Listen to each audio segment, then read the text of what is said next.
새날 주시고 또 한 주간의 또 시작을 또 주일 예배와 함께하며 감사합니다. 또 말씀해 주신 은혜가 우리를 풍성케 하면 좋겠습니다. 본문의 말씀 가지고 복음으로 살리는 교회의 자세와 태도라는 주제로 말씀을 나누겠습니다. 사도행전 3장은 평생 한 번도 걸어보지 못했던 안진뱅이가 그 구걸했던 그 인생을 살았던 그의 인생이 베드로와 요한을 통해 예수 그리스도 이름의 권세를 경험하고 놀라운 기적을 경험한 사건을 담고 있습니다. 오늘 그 말씀을 중심으로 우리가 매체를 살피고 있는데, 오늘은 그 기적을 보았던 사람들의 시선 속에 그 던져진 질문과 그 질문에 응답하는 베드로와 요한, 그리고 그 나은 사람이라고 새로운 이름이 부여된 안진뱅이였다가 다시 걷게 된 자가 보여준 행동 속에서 교회가 이 땅에서 복음으로 살리는 존재로서 어떻게 살아내야 될지를 생각해 보려고 합니다. 먼저 구걸하던 안진뱅이에게 일어난 기적을 사람들이 보게 됩니다. 놀라움과 경이에 찬 눈으로 쳐다봤겠죠. 어디선가 평생 들을 수 없는 조금 하이톤이 아니었겠습니까? 그 주체할 수 없는 감격에 소리 높여 부리는 찬양을 듣게 된 겁니다. 시선이 그곳에 집중됐겠죠. 딱 보니까 방금 전만 해도 미문 앞에서 구걸했던 그 안진뱅이였습니다. 이런 장면을 보고 성경은 놀라고 놀랬다 그럽니다. 한마디로 말하면 어메이징한 사건을 봤다는 겁니다. 그 놀라움에 어떤 경이감을 가졌다는 표현도 할 수 있을 것입니다. 근데 이런 것은 사실 이상한 일이 아닐 것입니다. 문제는 뭐냐면 그런 놀라운 표정 속에 그 각자가 담고 있었던 질문들이 비슷했을 거라는 생각들입니다. 이런 거 아니겠습니까? 도대체 어떻게 저렇게 멀쩡해질 수 있었을까? 적어도 각자의 인생에 짐이 있었던 사람들의 입장에서는 나도 그런 능력을 얻을 수 있다면 내 인생의 이 문제를 좀 해결하고 싶다라는 생각을 했을 것입니다. 안진뱅이가 일어날 정도의 능력이라면 지금 내가 떠안고 있는 이 문제를 해결할 길이 분명히 있을 것이다 라는 생각을 가지고 그 기적의 현장을 경험하고 있는 안진뱅이를 바라봤다는 것이죠. 궁금한 거죠. 다시 말해 그들의 우선된 관심은 어떻게 하면 자신들도 그런 경험을 할 수 있겠는가 라는 거였고, 또 다른 표현을 하자면 어떤 능력과 방법에 초점이 가 있습니다. 적어도 이 시선 속엔 정말 잘됐다. 평생 그렇게 구걸하더니 성전에 그 걸음을 처음 내딛고 예비한 너의 모습을 보니까 참 좋다. 라는 사람은 좀 찾아보기 어려운 것 같습니다. 우리 주변에 어느 사람이 참 잘되고 성공의 스토리 소개되면은 그가 태어날 때부터 지금까지의 그 인생의 여정에 관심 갖고 그의 존재에 시선을 두기보다는 어떻게 하면 나도 그 방법을 얻어내어 똑같은 결과, 그 이상의 결과를 낼까에 대한 관심을 갖는 것은 다시 인지상정 아닙니까? 그런 관심으로 아마 이 기적을 경험한 사람이 비춰졌을 겁니다. 오늘날도 이런 질문은 넘쳐납니다. 어떻게 하면 당신과 같은 성공을 이룰 수 있겠습니까? 어떻게 하면 그러니까 당신 같은 행복을 경험할 수 있겠습니까? 이런 질문들이 교회에 향해서도 쏟아집니다. 교회가 계속해서 이 세상 속에서 존재해 가면서 조금 더 적응해 가야 되고 또 세상을 품어야 된다는 측면에서는 충분히 대화를 할 수 있는 정도의 모습을 갖춰가야 되지만, 그게 지나쳐서 교회가 어느새 세상 그 수준으로 떨어질 때가 있는데 그 한 예가 바로 이런 모습이 아닌가 싶습니다. 필요를 채워주는 건 맞지만 필요에 일일이 부응하는 것이 교회는 아닐 텐데 세상의 모든 욕구에 반응하는 교회가 되다 보니까 복음을 필연적으로 타협할 수밖에 없게 되는 거죠. 복음은 하나님을 바라봐라, 복음은 예수를 바라봐라 하고 있는데 이 대중의 필요에 민감한 교회의 모습을 갖추다 보니까 어느새 교회는 나를 보라는 사람들이 많아지게 된 겁니다. 이런 거죠. 나처럼 신앙생활하면 이렇게 행복하게 됩니다. 누구나 가는 궁금증에 교회적인 언어로 답하는 겁니다. 나처럼 이렇게 예배 잘 드리게 되면 자녀가 잘 됩니다. 40일 철야 해보십시오. 자녀가 하버드대 갑니다. 여러분 이 말에 설득되지 않으시겠습니까? 제가 오늘부터 40일 철야하면 우리 하준이 하버드대 갈까요? 이번에 시험을 봤는데 제발 틀렸다라고 생각했던 게 맞았으면 좋겠고, 맞았다라고 착각하고 있는 것들이 틀리지 않았으면 좋겠습니다. 신앙생활에서 잘된 나를 보라는 그런 간증들 내용 속에서 문명 하나님께 영광 돌리는 모습이 있지만 그 숨겨진 이면에는 그걸 갈망하는 사람들에게 답을 주는 것 같은 느낌이 들 때가 있습니다. 우리 모두가 다 경험할 수 있는 기적이 아닐 텐데 이렇게 하면 이런 기적이 당신을 자유케 할 것입니다 라는 말들을 하는 것이죠. 문제 해결의 능력과 방법, 어떤 수단으로서 신앙이 자리매김해 가는 것입니다. 원하는 것을 성취하길 바라고 성공을 기대하는 세상의 기대에 교회는 어떻게 응답해야 될까요? 교회가 이 땅에 존재한다는 것은 어떤 모습으로 증거되어야 옳을까요?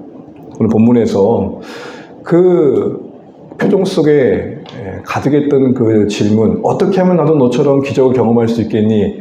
라고 물었던 수많은 사람들의 시선 속에 담긴 질문에 오늘 나은 자, 정작 그 기적을 경험한 자는 어떻게 행동으로 보였고 또 그 뒤에 이어 베드로와 요한은 어떻게 보였는지를 보면서 우리 그 질문에 좀 답을 찾아보겠습니다. 복음으로 살며 복음으로 살리는 교회는 어때야 될까요? 이 질문에 대해 나은 사람이라고 소개되는 이 회복된 사람, 안전맹이였다가 다시 일어서게 된 사람은 11절에서 이렇게 소개됩니다. 우리 3장 11절 상반절만 같이 한번 읽어볼게요. 시작. 나은 사람이 베드로와 요한을 붙잡으니.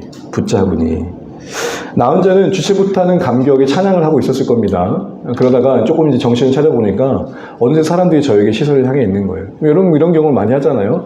너무 좋아가지고 소리를 외쳤는데 가던 사람들이 걸음을 못 치고 다 시선이 나를 향해 있는 그런 좀 뻘쭘한, 우리는 그걸 전문용어로 현타가 왔다. 그래서 그런 이야기를 하는 거죠. 그 사람들의 시선은 그에게 묻는 듯 했습니다. 어떻게 이런 일이 너에게 일어날 수 있었니? 우리도 좀 알자. 오늘 나은 사람은 거기에 일일이 답하기보다는 좀 독특한 행동을 보이면서 답을 주고 있는 것을 보게 됩니다. 어쩌면 그도 그 수많은 사람들의 시선에 자신에게로 집중시킬 수 있는 기회로 삼을 수도 있었습니다. 이런 저럴 찬스가 어디 있습니까? 못 걷다가 걷게 됐는데 이것만으로도 사람들의 시선을 끌어서 그렇게 구걸했던 은과 금을 벌 수 있는 거 아닙니까? 궁금하니? 내가 이렇게 된 게 궁금해? 궁금하면 500원. 뭐 이런 장사할 수 있지 않았겠어요? 그러면서 이렇게 말하겠죠. 그날 왠지 꿈이 이상했어. 내가 얼마나 간절히 그날따라 소원했는지 몰라. 마치 일어날 것 같은 기분이 들었어.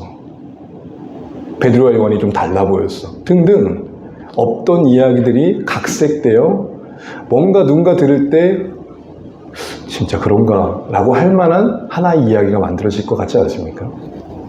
그런데 오늘 정작 이 나은 사람으로 소개되고 있는 이 사람은 자신을 주목시키지 않고 누구보다 기적의 당사였던 그는 아무것도 한 것이 없으면 아는 자답게 지금 그들에게, 바로 베드로와 요한에게 그들의 시선이 향하도록 독특한 행동을 하고 있는 것을 보게 됩니다. 그게 뭡니까? 붙잡았다. 여러분 이제 성경을 보게 되면 종종 설교자들이 원문의 단어를 끌어오는 이유는 그 단어가 그곳에 선택되었을 때 의도하신 메시지의 맥락이 있기 때문입니다. 특별히 붙잡았다라는 이 말은 크라테오라는 말인데 크게 두 의미가 있습니다. 그 어떤 대상에 자신을 붙들어 매다. 붙드는 정도가 아닙니다. 거기에 자신을 속하게 하다. 더 나아가 껴안다, 기대다. 우리 친구들 사이에서 하굣길에 보게 되면은 앞에 친구가 가요. 그러면 뒤에 친구가 반갑게 가다가 친구들 하면서 뭐 하죠? 이렇게 어깨동무하는 그런 느낌, 그 친밀감, 그 관계 속에 자신을 두는 거, 그게 바로 붙잡다라는 것입니다. 여러분 이 단어가 이런 뉘앙스를 갖고 있다면 한번 상상을 해보십시오. 오늘 본문의 장면은 되게 감동적이고 가슴 뭉클합니다. 정신을 차려보니까 자신을 일으켜준 베드로와 요한이 저 멀리 보이는 거예요. 뛰어갑니다. 그러면서 붙잡은 거예요. 그들을 붙잡아 자신을 그 가운데 두고 그들의 등에 매달려서 꼭 껴안은 거예요. 여러분 이걸 전문용어로 백허그다. 사랑하는 사람이 내 등 뒤에서 나도 모르게 와서 이렇게 따뜻하게 안아줄 때 그 기분 나쁘세요 여러분? 아니잖아요. 뭔가 뭉클하고, 특별히 안진뱅의 입장에서 베드로와 요한을 끌어안았을 때 마음은 어땠을까요? 내가 당신들 아니었으면 이런 경험 했겠노라는 마음에 얼마나 감사의 마음으로 기쁨으로 끌어안았어요. 또 끌어안는 가운데 이 베드로와 요한도 그 안진뱅이였던 자의 체온과 숨결을 느끼면서 얼마나 뭉클했겠어요. 하나님이 일으키신 이 기적이 얼마나 놀랍고 감사했겠어요. 이러한 행동들은 사람들의 시선에 응답하는 것 같았고 결국 이렇게 말하는 겁니다. 내가 바로 이들 때문에, 또 이들이 전한 예수의 이름 때문에 이렇게 되었습니다 라고 답변하고 간증하는 모습을 보여주고 있는 것입니다. 그런데 여러분, 한 걸음 더 나아가서 성경이 이 단어로 그 행동을 표현할 때 의미하는 바가 주는 내용이 있는데, 그 붙잡다라는 단어 속에서 그 안진뱅이가 나은 사람으로서 베드로와 요한을 붙잡은 것은 바로 이제 내가 구걸하는 인생에서 구원받아서 나를 구원하신 예수님을 더 알고 싶다라는 표현을 한 거였습니다. 그래서 알려줄 수 있는, 가르쳐줄 수 있는 권위자인 사도들을 뒤따르겠다, 추종하겠다라는 선택의 고백이었던 것이죠. 이제는 그들이 가르치는 복음에 내가 좀 더 귀를 기울이고 알고 싶다라는, 그 진리에 나를 붙들어 매고 싶다라는 결단을 한 거였습니다. 여러분, 여기서 우리는 중요한 거 한 가지를 보게 됩니다. 예수의 이름이 그를 일으켰을 때에 단순히 못 걷다가 걷게 되어진 것으로 끝나지 않습니다. 다시 말해, 그 나은 사람, 회복된, 구걸했던 그 거리는 서서 걷기만을 바랬던 평생의 소원을 이루었으면 족할 텐데, 그것으로도 충족될 수 없는 그 어떤 필요가 있는 사람처럼 또 다른 굶주림을 보여주고 있습니다. 안진뱅이 입장에서 자기 발로 서서 걷는 건 평생의 소원이었지 않겠습니까? 그게 이루어졌는데 마치 또 다른 굶주림이 있는 것처럼 사도 베드로와 요한을 붙잡고 있는 것입니다. 이것은 결국 그 마음속에 예수의 이름이 권세가 임한 뒤에 단순히 일어난 사건만 있던 게 아니라 심령의 변화가 있음을 보여주는 것으로 이해할 수 있습니다. 다시 말해, 어떻게 하면 안진뱅이 너와 같이 기적을 경험하고 고침받을 수 있겠니? 그 능력에 관심을 가지고 그 방법에 궁금함을 갖고 있는 사람들에게 이렇게 말하는 것이죠.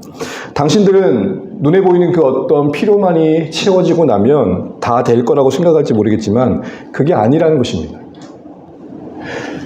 앉았다가 걷고 나면 다 모든 세상 얻은 것 같은 기쁨일 줄 알았는데, 그 뒤에 베드로와 요한이 상징하는 그 복음을 붙잡지 않으면 안 되는 현실을 그럼 이 사람이 보여주고 있는 거예요.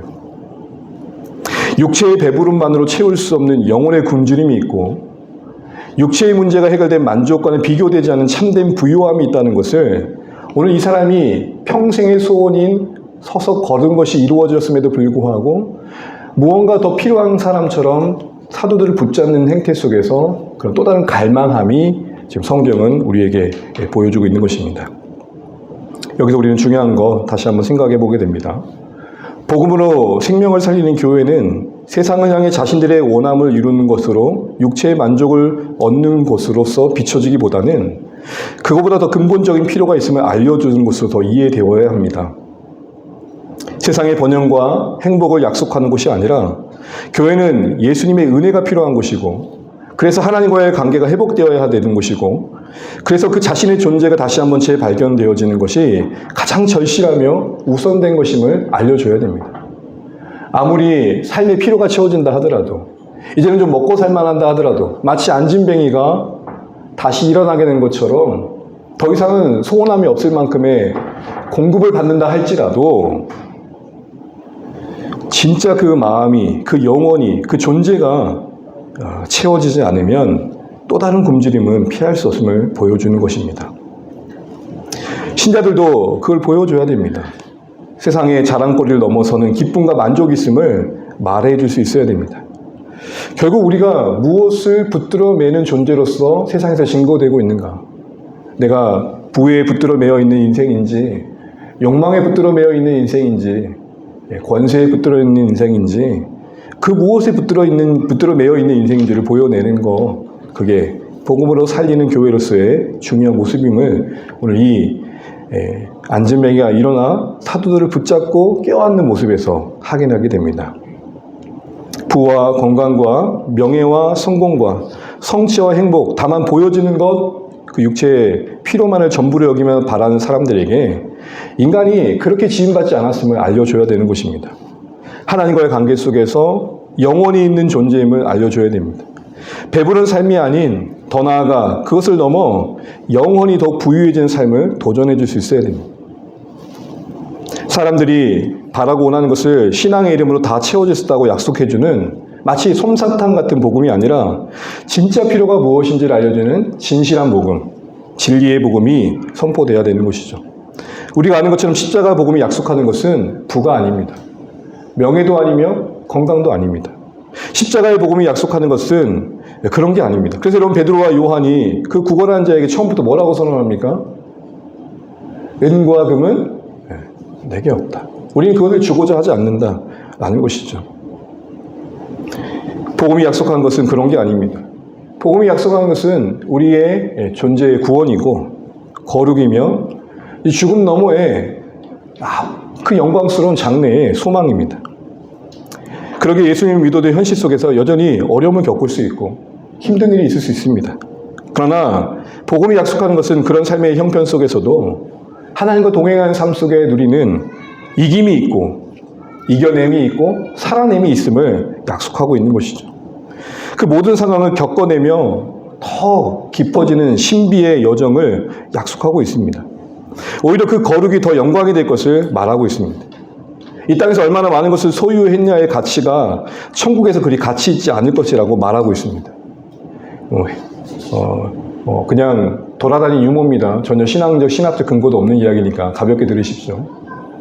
한 신자가 죽기 전에 온갖 금을 떠안고 천국에 갔답니다. 그랬더니 천국문 앞에 베드로가 위아래로 훑더니 이렇게 말을 했대요. 못담시 그렇게 보도블록을 들고 다니세요?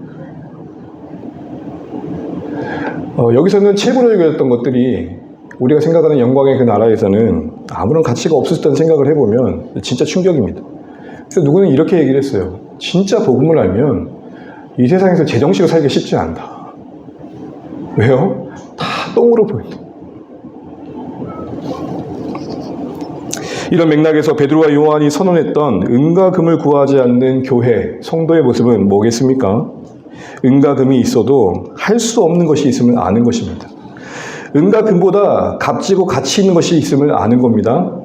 은과 금이 혹 부족하고 없더라도 그것을 풍성하게 갖고 있는 삶보다 더 아름답게 살 수 있는 삶이 있음을 보여주는 겁니다.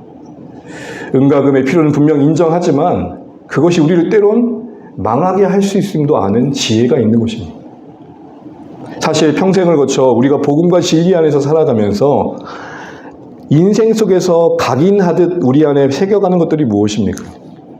이제껏 이런 것들이 없어서 나는 힘든 줄 아는데 정작 그것들을 얻고 난 뒤에도 찾아오는 불행 속에서 모든 필요가 개선된다 할지라도 결국 내 존재가 하나님과 묶이지 않으면, 내가 그 크신 하나님 안에서 재발견되지 않으면, 하나님과의 관계가 회복되지 않으면 아무것도 아니라는 것을 알아가는 거 아니겠습니까?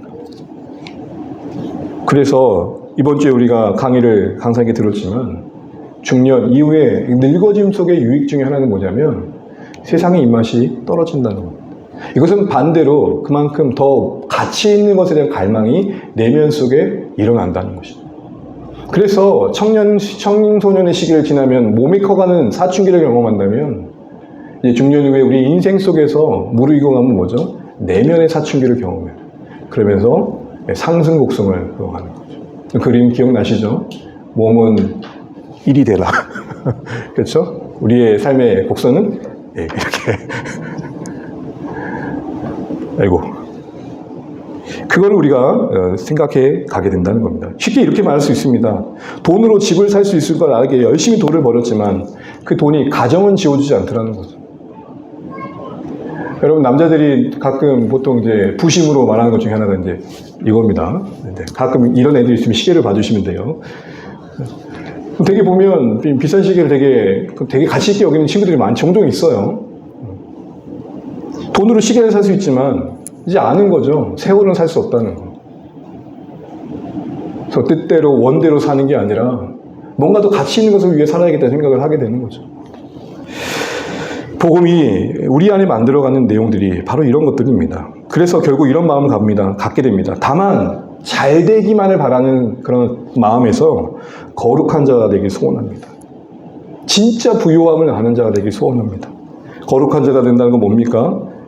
구별되어져 하나님을 경외하고 하나님과 동행하는 삶을 살아가는 것입니다.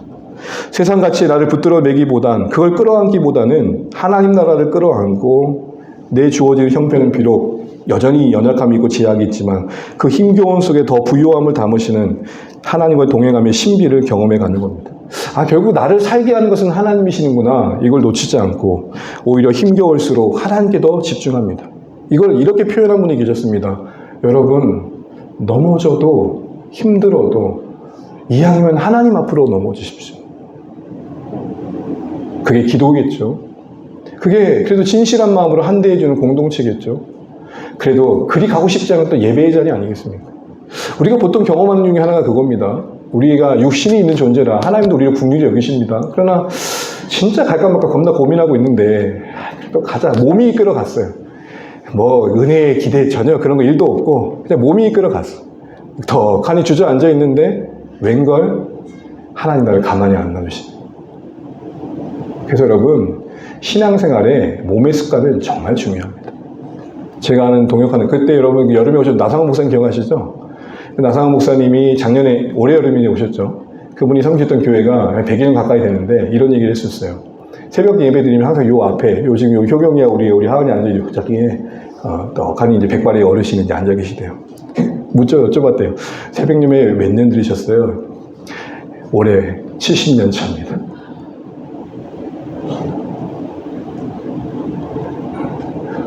그분은 눈이 오나 비가 오나 몸이 이끄니까 나오는 거예요. 은혜에 대한 기대보다는 하나님과 동행했던 습관의 몸이 그 자리를 지키게 하는 거죠. 근데 여러분, 몸이 우리를 이끌면 유익이 전혀 없는 게 아니에요.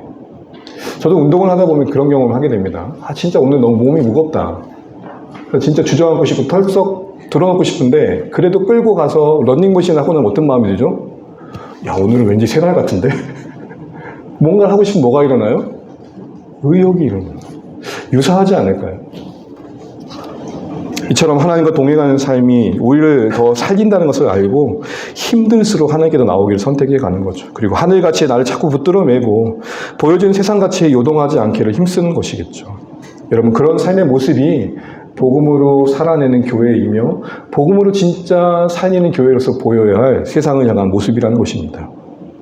오늘 앉았다가 일어난 거 얼마나 큰 소원의 성취예요. 근데 그게 다가 아니라는 것을 요한과 베드로를 붙잡고 껴안는 것으로 보여줍니다. 뭐예요? 나 일어선 것으로는 부족해요.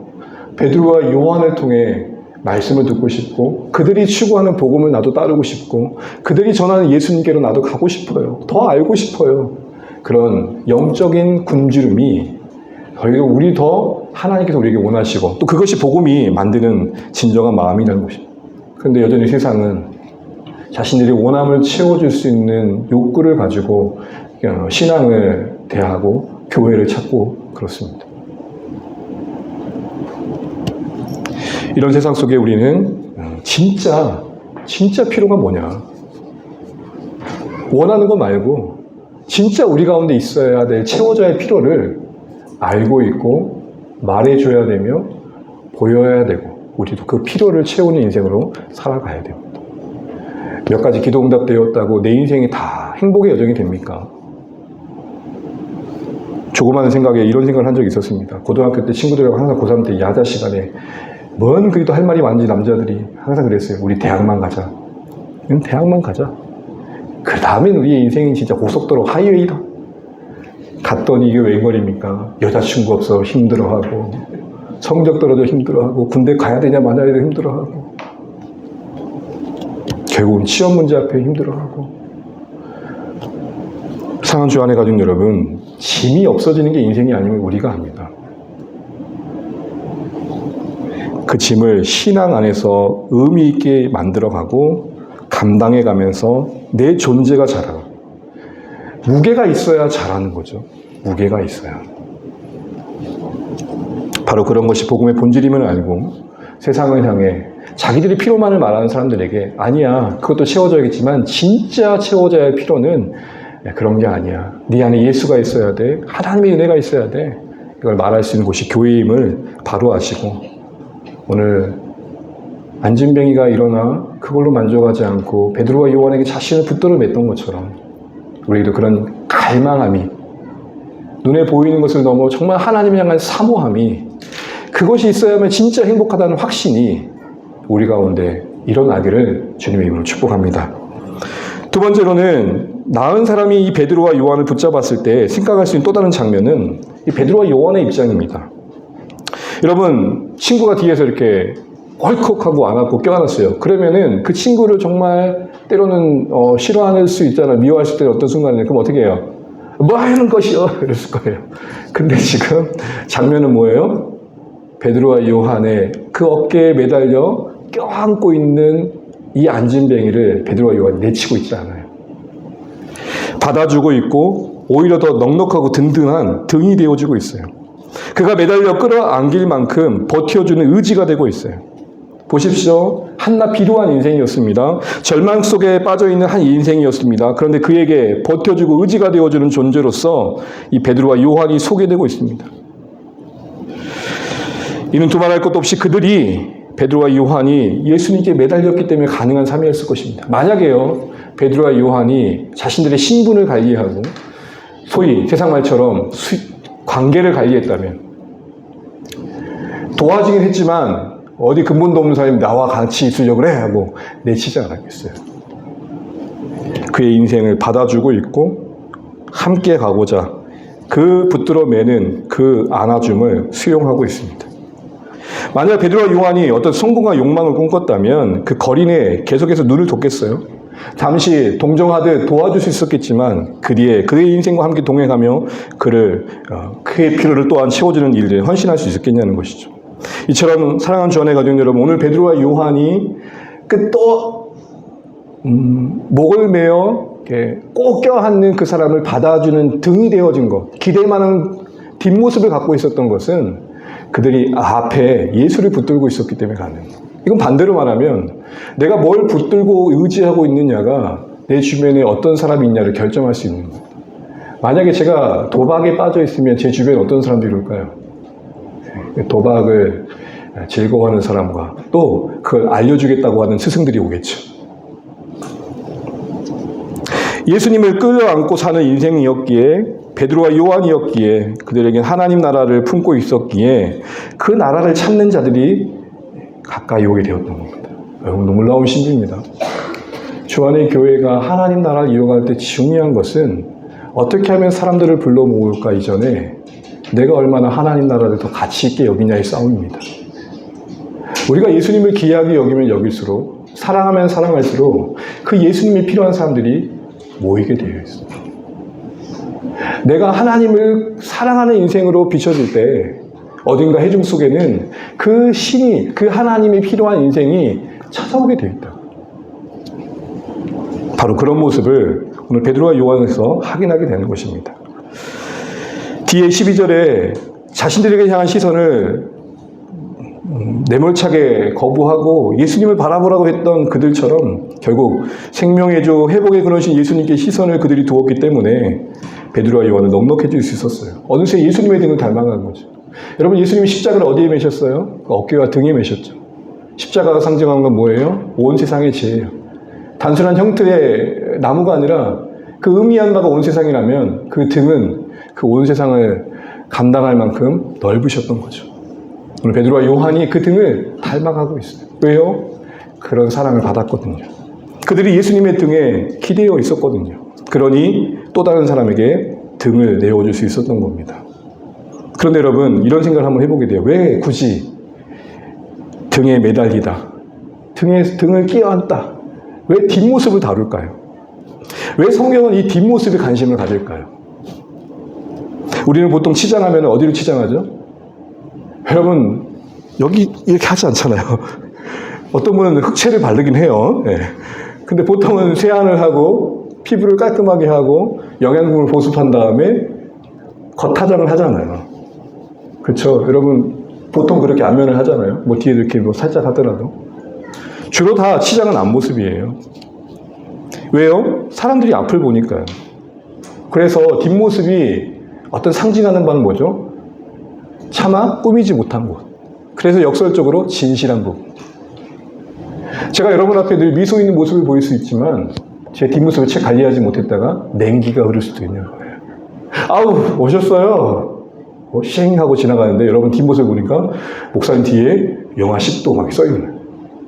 뭔 일이 있었다냐. 사모님과 싸웠나? 뭐 이런 생각하게 하는. 다시 말해 이 뒷모습, 안진뱅이 입장에서는 베드로와 요한의 그 뒷모습, 그것은 교회가 보여야 할 참된 모습입니다. 앞에서는 대놓고 환영을 하는데 뒤에서는 무시하고 알아보지 못하는 거, 그거 아니라는 거예요. 제가 어떤 글에 탈북자가 어떤 어려움을 하나 보았는데요. 북한에서 국내로 들어오면 되게 많은 관심을 갖잖아요. 교회에서도 간증할 기회가 많습니다. 그래서 그 간증할 때 많은 사람들이 그렇게도 환영을 하더래요. 그 교회에 정착을 했는데 이상하게 그 뒤로부터는 아무렇지 않은 사람이 어떤 이슈 상황에서만 주목받다가 그것이 지나고 난 뒤에 그 일반적인 관계 속에서 그 뒷모습에서는 어디에 하나 기댈 만한 등이 없는 거예요. 우리 뒷모습은 어떻습니까? 참 사람의 모습이 등 뒤에 서려 있다고 한다면 우리의 등은 어떻습니까? 우리의 등은 그 넉넉한 주님을 닮아가고자 애쓰고 있는지를 돌아보면 좋겠습니다. 우리 교회의 주한의 교회 뒷모습은 어떻습니까? 혹시 어느 누군가를 씹어대는 담론의 현장은 아니 되었으면 좋겠습니다. 앞에서는 화려하지만 등 뒤는 뭔가 부족하고 허전해 보이는 사람들이 있죠. 앞으로는 웃고 있지만 등 뒤에서는 욕하고 험담한 자들이 있죠. 앞으로는 한없이 다정다감하지만 등 뒤에는 찬바람이 일어나 다가가기도 민망한 사람들이 있죠.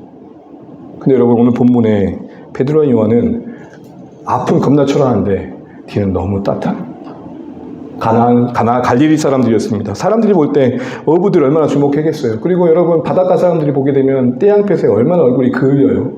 시커먼 얼굴에 눈에 띄지도 않는 그런 모습을 했을 겁니다. 그 볼품없는 모습을 앞모습을 갖고 있었지만 안진뱅이는 그 누구보다도 기댈 수 있는 따뜻한 등을 베드로와 요한이 갖고 있었습니다.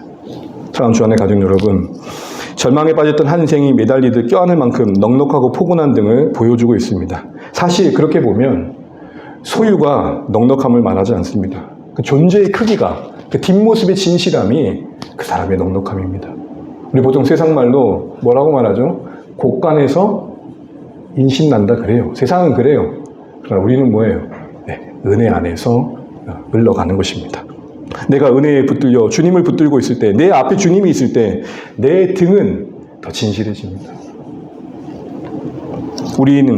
우리의 교회는 누군가 매달려 꼭 안길 만큼 또 기댈 만큼의 넓은 등을 갖고 있는 곳이 되고 있는지, 누군가가 와서 쓰러질 만큼 힘든데 버텨주고 기댈 만한, 의지가 될 만한 곳으로 만들어져 가고 있는지를 돌아보면 좋겠습니다. 진리와 생명의 목마른 자가 모여들 만한 곳이 되고 있는지, 또 어떻게 보면 함께하고 있는 자들에게 기다려주고 있는 곳이 되고 있는지를 살피면 좋겠습니다. 각자의 부름을 받은 시기와 방법이 다르지만 여러분 이거 하나를 기억하시면 좋겠습니다. 동일하게 하나님을 향해 각자의 속도를 향해 나아가고 있다는 것. 각자의 속도를 향해 따라 나아가고 있다는 것. 이를 위해서 우리는 언제나 베드로와 요한이 보였던 것처럼 예수님께 시선을 둬야 되겠습니다. 교회가 진리이신 예수님을 붙들 때, 주님 안에서 그 등에 기댈 때, 나를 용납하신 예수님을 두 팔 벌려 안을 때 우리의 등은, 우리의 뒷모습은 더 진실해지고 어느 인생에 기댈 만한 곳이 될 것입니다. 이처럼 예수님을 주목하고 살아가는 공동체, 그곳에 그 사랑을 닮은 자들이 모일 것이고 그 사랑에 기대는 자들이 하나님의 은혜 안에서 하나님께서 보내주실 것입니다. 이걸 기억하시고 주님을 진실하게 붙드는 우리의 삶의 뒷모습도 잘 살필 수 있는 주안의 가족 되시기를 바랍니다. 마지막으로 오늘 복음으로 사는 교회의 모습은 뭡니까? 12절의 말씀에서 그 방향을 하나 찾게 됩니다. 이 말씀 읽고 마무리하겠습니다. 12절 읽습니다. 베드로가 이것을 보고 백성에게 말하되 이스라엘 사람들아 이 일을 왜 놀랍게 여기느냐? 우리 개인의 권능과 영광으로 이 사람을 걷게 한 것처럼 왜 우리를 주목하느냐? 이 말씀 그 자체로 사람들의 시선이 이제 예수님께로 자신들에게 향합니다.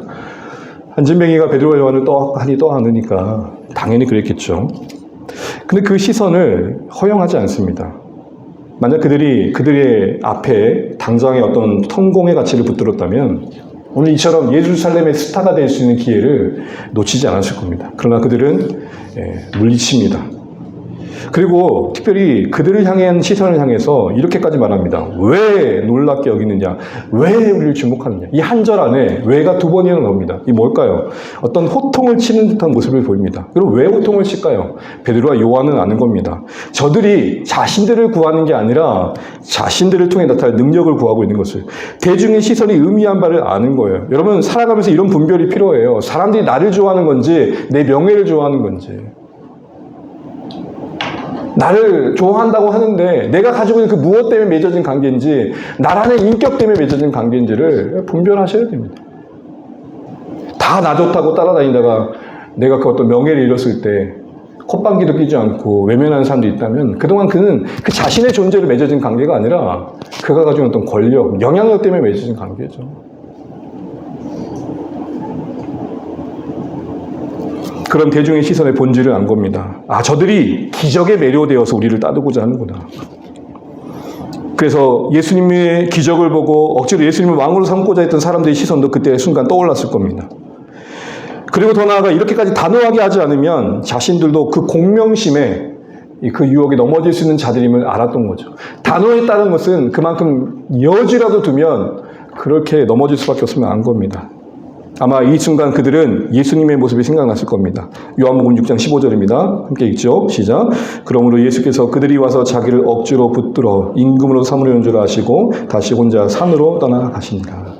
예수님은 언제나 기적의 현장에서 사람들의 한호 속에서 언제나 스며시 도망치듯 떠나셔서 고요한 곳에 머무셨습니다. 왜죠? 대중이 자신을 사랑하는 게 아니라 자신을 통해 나타난 기적을 사랑했음을 알았거든요. 이 말은 예수님이 우리에게 원하시는 것은 예수님 그분을 사랑하는 인생들이지 예수님을 통해 무엇이 주어지냐 있지 않다라는 것이죠. 어쨌든 이러한 예수님에 대한 모습을 보고 배웠던 그들은 사람들의 그 수많은 시선을 물리치고 그 뒤에 이제 긴 내용으로 아니다, 예수를 봐라, 예수님을 봐라 라고 이야기했던 것입니다. 그 내용이 이제 13절부터 쭉 나오는 것이죠. 여기서 우리는 이거 한 가지 생각해보고 마무리하고자 합니다. 주목받음의 유혹.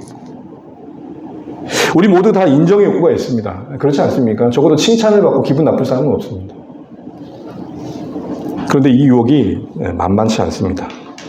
좋은 평판과 칭찬을 마다한다는 게 쉽지 않은 이유가 바로 거기에 있습니다.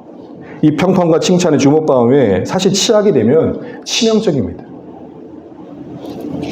특히나 말씀 사역자 같은 저의 모습들이 만약 사람들의, 회중들의 저를 향한 어떤 칭찬에 이렇게 매이게 되면 그것 좀 위험한 게 없습니다. 어느새 저는 사라지고 그 칭찬에 맞춰진 제가 존재하는 거예요. 여러분, 우리는 어떻습니까? 왜 자신을 주목하자고 호통치는 제자들의 심정과 입장이 이해가 되십니까? 혹시 우리 하나님께 영광 돌린다고 하는 말하는 순간조차도 소위 1+1이라고 우리의 몫의 영광도 어느새 하나 챙기고 있지는 않으십니까? 아니, 그렇게 되기 때문에 하나님께 영광 돌리는 건 아니십니까? 혹시 내가 한 일에 대해서 충분히 주목받고 인정받지 못하는 것에 대해 섭섭해하지는 않습니까? 또한 어떤 일을 기회로 지나치게 나를 드러내고자 하는 과시욕이 작동하지는 않습니까? 복음의 사역과 교회의 섬김이 내 존재의 증명과 성공의 수단이 되어 있지는 않습니까? 나 이런 사람이야 라는 어떤 욕구의 성취로 교회 일이 동원되고 있는지 아닌지, 그 직분을 사모하고 있지 않은지를 돌아봐야 됩니다. 이 모든 증상들이 주목받음의 유혹에 넘어진 것입니다. 이것은 한마디로 우리를 보라는 것입니다. 나를 보라는 것입니다. 그래서 여러분, 오늘 이들은 선언합니다. 베드로와 요한은 말합니다. 교회는 복음으로 세상을 향해 이렇게 말해야 된다는 것입니다. 예수 믿어 잘된 우리를 보라가 아니라 예수를 봐라. 우리의 구원자이신 예수를 봐라. 영광의 하나님을 봐라. 이 단호한 선언이 있는 것이 교회라는 것입니다. 그러면 교회 안에 영웅이 만들어지고 스타가 만들어진 것은 제약입니다. 필연적으로 우리가 누군가를 사랑할 수 있고 좋아할 수 있지만 그 좋아하는 대상이 마치 하나님의 능력의 대리자처럼 여겨지는 기이한 분위기는 우리가 주의해야 됩니다. 지도자 자신도 그 자신을 잘 지켜야 되고 성도들도, 회중들도 불필요한 지나친 팬덤 같은 문화를 만들지 않아야 됩니다. 우리 모두는 잠시 다 각자의 역할을 하다가 부르시면 가는 인생일 뿐입니다. 우리 시선이 예수님께로 있다는 것은 뭘로 확인될까요? 어떤 결과를 넘어 나 같은 인생이 쓰임받네? 이거에 감사하는 겁니다. 또한 영광받을 만한 일이 나를 통해 일어나지 않고 누군가를 통해 일어나도 값게 기뻐해 주는 겁니다. 요한복음에 그런 말씀이 있죠. 4장 36절에 예수님이 이렇게 말씀하십니다. 사마리아 여인을 전도한 뒤에 거두는 기쁨도 있지만 심는 기쁨도 있다. 심는 자 입장에서는 거두지 못해 아쉽지만 그 심음이 있었기에 거둘 수 있었다는 측면에서 같이 기뻐할 이유가 있다는 것입니다. 내내 내가 전도하고 섬겼는데 또 다른 교회 갈 때 여러분 기분 나빠야 돼요? 기뻐해야 돼요? 아니 왜 답을 안 하세요? 우리 안에 기쁨을 선택하셔야 돼요. 물론 속상한 건 있겠죠. 바로 그런 싸움입니다. 라이벌이라는 경쟁의 의미가 아니라 교회는 리바이벌이어야 됩니다. 리바이벌이 뭡니까? 주께서 우리 심령을 부흥케 하시사 나는 사라지는 것. 주중에 십계명을 통해 나눴지만 코람데오의 진기. 어느 특정한 대상을 사모하다 보면 내가 어떠해도 상관없는 상황에 이르게 되는 진기의 상태. 그게 바로 우리가 사모해야 할 삶의 자리입니다. 우리에게 주어진 모든 상황이 더 나아가 예수님께 시선이 있다는 것은 증거의 기회로 쓰여지는 겁니다. 오늘 베드로도 시선이 예수님께 있었기 때문에 수많은 사람들의 시선이 자신을 향하는 기회를 뭐로 삼습니까? 예수님을 증언하는 기회로 삼는 것입니다. 우리 교회는 우리의 영광과 성공과 성취의 형장이 아니라 하나님을 더 높여드리고 또 우리를 통해 누군가가 하나님께 더 가까이 나아가도록 도전하고 격려하는 곳이 되었으면 좋겠습니다. 이렇게 다시 한번 우리가 점검해야 할 것은 반복되는 이야기지만 우리 시선이 어디에 있느냐는 것입니다. 무엇에 붙들려 매여 있는지, 무엇을 두 팔 벌려 껴안고 있는지를 생각해 보십시오. 이렇게 보니까 중요한 공통점을 알게 됩니다. 우리가 예수님을 두 팔 벌려 껴안을수록 거기 내가 매달려 있을수록 내 등은 진실해지고 내 삶을 통해 하나님을 더 높여지는 삶으로 나아가게 되는 것입니다. 결국 지금 내 앞에 뭐가 있냐는 거예요. 뭐를 껴안고 계십니까? 이것이 오늘 우리의 고민이며 기도 제목이 되어야 될 것 같습니다. 말씀을 맺겠습니다. 사랑하는 주 안의 가족 여러분, 교회는 육체의 피로만으로 채울 수 없는 영혼의 참된 피로가 있는 곳임을 선언해야 됩니다. 배부름을 넘어 진짜 부유함이 무엇인지를 알려주는 곳이 되어야 됩니다. 번영과 행복을 약속하며 달콤한 솜사탕 같은 복음이 아니라 자신의 죄인임을 직면해야만 누릴 수 있는 진짜 평강과 행복이 무엇인지를 말해줘야 됩니다. 그 눈물을 지나지 않고는 견념할 수 없는 자유를 말해줘야 됩니다. 더 나아가 교회는 넉넉하고 든든한 진실한 뒷모습이 있어야 됩니다. 앞에서는 엄청나게 환영을 하고 관심을 갖는데 우리의 뒷모습은 쌩한다면 오늘 베드로와 요한의 모습과는 반대의 모습일 것 같습니다. 어느 누군가 와도 조금 조심스러워져 있지만 다가갈 수 있는 곳, 말을 걸 수 있는 곳, 숨 쉴 수 있는 곳, 따가운 정죄와 판단의 시선에 숨 막히는 곳이 아니라 사랑이라는 분위기에 부풀려진 솜사탕 같은 곳이 아니라 희노애락을 함께했던 정이 있고 그냥 존재만으로 참 소중하게 여겨지고 별 말을 하나 했지만 눈빛 하나에 서로 위로가 되는 그런 곳이 되면 좋겠습니다. 더 나아가 우리의 성공이 아니라 헛된 자랑에 맨 우리의 인생이 아니라 기회 닿는 대로 하나님을 더 높여드리고 하나님께 더 가까이 갈 수 있도록 우리 삶이 쓰임받기를 사모하는 그런 곳이 되면 좋겠습니다. 이게 바로 복음으로 살리는 교회의 자세이며 태도입니다. 그리고 잊지 마시고 주시는 말씀의 도전 앞에 하나님의 뜻을 따라 순종하길 결단하시는 오늘의 말씀 되시기를 주의 이름으로 축복합니다. 한 2분 정도